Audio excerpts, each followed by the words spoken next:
الله الرحمن الرحیم. دا زموږ سره یو ټاپک دی.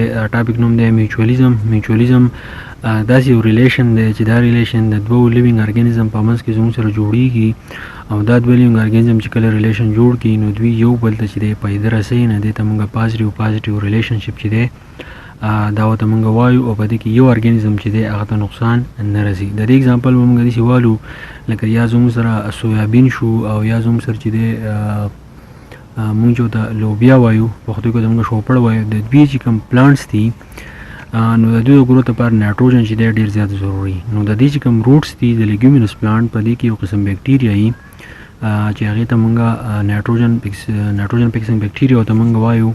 نو اوس په دې کې یو ارګانیزم چې دی نایټروجن فکسنګ بیکټیریا دی، او بل زموږ سره د لیګومینس پلانټ دی. نو دا نایټروجن فکسنګ بیکټیریا راشي د دوی په دې روټس کې ننوځي. دا نایټروجن فکسنګ بیکټیریا دې روټس نه چې دی خپل خوراک اخلي، او دا بیکټیریا دا چل کوي چې د هوا نه نایټروجن اخلي او دې پلانټ کې چې دی پیکس کوي.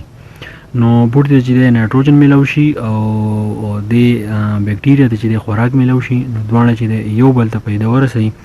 نو دا قسم ریلیشنشپ ته دې ته موږ وایو میوچولیزم. میوچولیزم دې ته وایي چې هغه ریلیشن چې د دوه ارګانیزم په منځ کې جوړیږي او هغه یو بل ته پیدا ورکوي، نو هغې ته چې دی موږ میوچولیزم چې دی دا ورته وایو. که زما په چینل باندې تاسو نوي یئ نو زما چینل چې دی ضرور سبسکرایب کړئ. تھینک یو، ډېره مننه.